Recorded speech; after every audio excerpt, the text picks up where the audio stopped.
Hello everyone, today I want to go over my Netracell build and how it ignores the downsides of Keyglyphs. The build is going to be making use of Hildryn, and of course, Hildryn is not the only one that is capable of doing Netracells. You can do this with a lot of other warframes, but I am just using Hildryn here because she is very good at just ignoring most of the downsides that Keyglyphs tend to pose. And I'll go over the Keyglyph effects in a bit.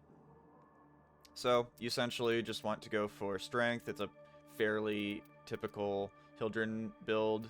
I have Elemental Ward subsumed here over my 4, which you don't really need to have Elemental Ward. You can easily use something like Roar or anything like that. But I just like having Elemental Ward here because I find it more fun. Molt Augmented will give you some more strength. Arcane Aegis will give you some more survivability as well, but you could easily swap this out for the duration one, which I'm blanking on the name of it. I don't know why. Every single time I think of the duration one. Multi-efficiency, yeah, that one. I always blank on that one for some reason. I do not know why. Anyway, so the main important thing here in this build is your melee weapon, and that's also kind of the reason why I'm using Ready Steel for this. You obviously do not have to use a glaive or the Xoris. This just kind of makes your life a lot easier in general. The build on the Xoris is pretty typical. I have Elementalist here for the guaranteed electric proc that is really good against enemies that you will see in the Netracell. And, you know, fairly standard. Also, I have my Panzer Vulpaphyla, who has Hunter Recovery as well as Viral Quills, of course. Hunter Recovery essentially makes it so that the Keyglyph that reduces your health, Knife Step, lose 2 health while while moving, jumping pauses the effect. So this will basically make it so that whenever Viral Quills deal damage, you will get health back from Hunter Recovery. And this will just basically make Knife Step a non-issue. Exhaustion as well, because Hildryn doesn't use energy. Same with Frame Curse being the same thing as Knife Step. And Sanguine, same thing as well. Except the bleed doesn't really apply through your shields, it just applies on top of it. So, essentially, this build's goal is to just be able to equip it and have no problems with the downsides universally. And that's pretty much about it in terms of the build. I'll go ahead and run through a Netracell really quick to kind of showcase how it works. And maybe to, if you guys don't know how to properly go through Netracells without having to hack any consoles, I'll go ahead and show you that as well. That's Conductive, the Vanquisher, Slash, doesn't really matter, and Exhaustion, which is the energy that we will not be using. So,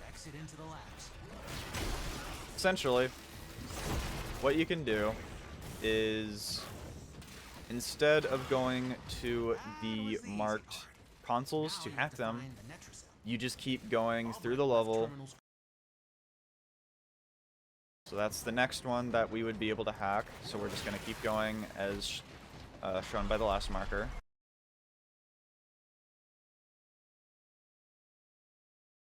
And what you want to do here, so we have the room over here that we would normally hack on the terminal being right over there. And now what we're looking for is a connector tile. This will take a bit to probably get used to, but this is a connector tile, and this is a big room. And what you are looking for is, in this connector tile is another big room, and this is another big room right here. Sometimes you'll find it immediately, sometimes you won't. But now what you're looking for is one of these doors over here. So this should have the Netracell, because the Netracell is only capable of spawning in one of these big doors. So now we just do the Netracell part, and as you can see, I found that in a minute and a half, basically. It usually takes me about a minute and a half to find them. Sometimes they're a bit wonky, and they'll like put an extra bit of tiles in front of you. But as you can see here, The Xoris does just fine. I have a Holocar that I like to use for this instead of the Xoris, but as you can see, the Xoris works perfectly fine, which everybody has the Xoris, so.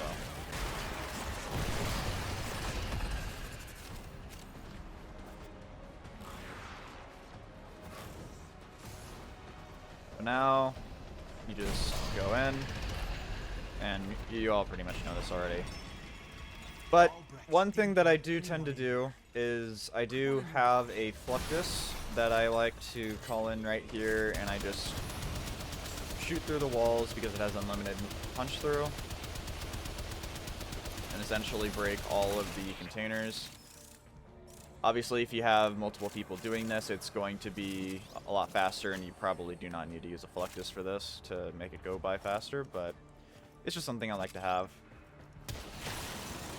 And I will show the build for this after as well. It's not that complicated. You just need a bit of magazine capacity. Fire rate is also good. Alright, and I will go ahead and show the Fluctus build really fast, because I forgot to do that at the beginning.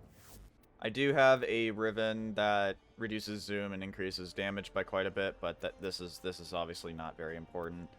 You just have automatic trigger for fire rate, magazine capacity. Quick reload as well is kind of a nice thing, but you can pretty much one-shot containers without any problem anyway. But yeah, that's basically it. That's the build. Hopefully you learned something new, and if you did, let me know, and I will see you guys next time. Bye.